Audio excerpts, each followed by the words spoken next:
Hello everyone, this is Jim Okrasinski with this week's lecture video. Since I moved the due date for discussion board 9 till Friday, gives everybody a little break. I think a couple of people have already posted, but provides me the opportunity to talk about the summary essay as we move into next week, which is our drafting week. So let's just take a look at the textbook here. You're going to want to make sure that you have reviewed closely the section here, how and why to writing a summary.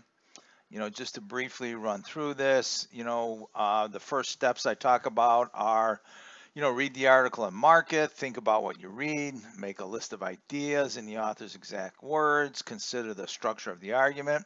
So if you've participated in discussion boards 6 and 7, where we focused on blue collar brilliance and Mike Rose's argument, you can see the reason why I've included those discussion boards in this unit. So some of the keys to remember when writing a summary is there's no quoting in summary. You should not quote. You don't really have to summarize common words or common places. Do not use uncommon words of the author. So I don't think there are any real uncommon words in there. There might be some jargon if it's referring to blue collar work. No borrowing phrases, because that is what? That is plagiarism. So you want to make sure that you don't swap out any clauses either when you are writing your summary. Sometimes it might be difficult to come up with your own language, but you'll try to avoid swapping phrases or clauses, right? So remember now, the important idea here is the summary is a recounting of important ideas of a work. Okay, and it's just important to do not judge. This is the same as setting aside your biases that was mentioned in the art of summarizing. So you don't judge or offer your opinion, right? Identify the author's credentials is always critical, and title of the source. That way your audience knows exactly who and what you are summarizing, right? So you want to make sure that you you have to announce who the author is and then the article that's being summarized. Remember to use your signal verbs. You have signal verbs in the back of the art of summarizing reading. If you move up here to the, let's see, let's get to essay basics, how to write a peer review. Let's go. When you use quotes, you may find some other verbs for making claims here, right, in the textbook. Remember, you can drift back to chapter 1 to get some additional insight. The chapter is Essay Basics. I suggest that you review that because there are some tools in there. I'll point those out as often as I can in my lecture videos. So one thing I want to review before you look at the essay examples in the appendix, right? You want to make sure that you are you understand the organizational outline, and the organizational outline for those example essays are exactly your organizational outline. So for an introduction, consider the following strategies for opening your summary essay. You want to provide either two ways. I'm offering you two strategies here. So the first strategy is the background of the author. No better way to establish credibility to your summary than to highlight the authority of an article's authors, okay? So Rose provides information about his past history with his academic struggles. You want to take a look at that information too. Take a look at the video that I've provided. You might want to get some additional information. You can Google Mike Rose and put some of his basic information in. Pretty much public knowledge, or what we call common knowledge, right?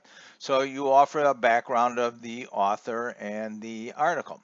Introduce the article. The second way to open this essay is to open up what we call the anecdotal. Anecdotal is another word for story.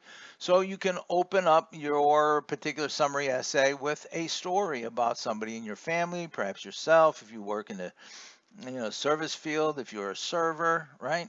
So you can tell a story. But remember, you got to shape your story much like the purpose of the essay, right? So that you are providing a summary for your audience, okay? You want to introduce the author in the article, right?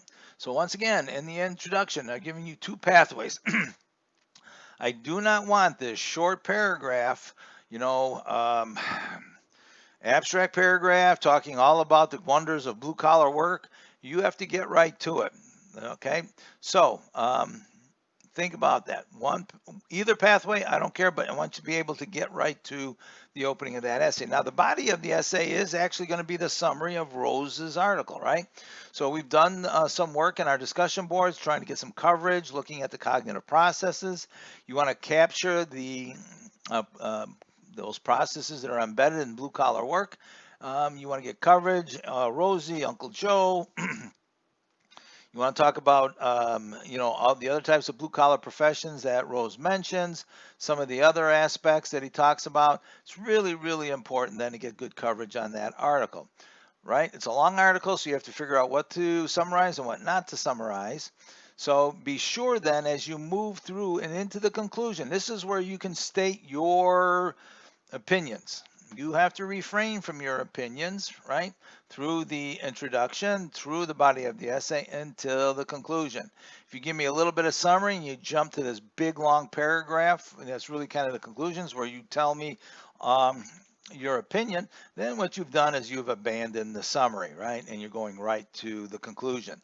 So be aware of that. The conclusion is where you offer your opinion, and I am looking for the rhetorical move, right?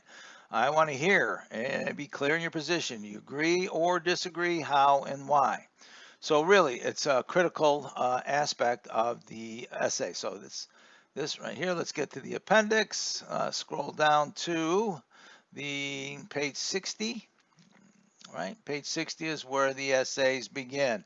So as you understand the assignment, the organizational structure, how to go about writing summary, the work we've already done in discussion boards 6 and 7, taking a look at discussion board 8, which is the art of summarizing, gives you some background on how to go about writing your rhetorical analysis for discussion board number 9, and then moving into the draft that is due next week. All right, that's all I have for this lecture video. So please, if you have any questions, send me an email. Stay safe and good luck.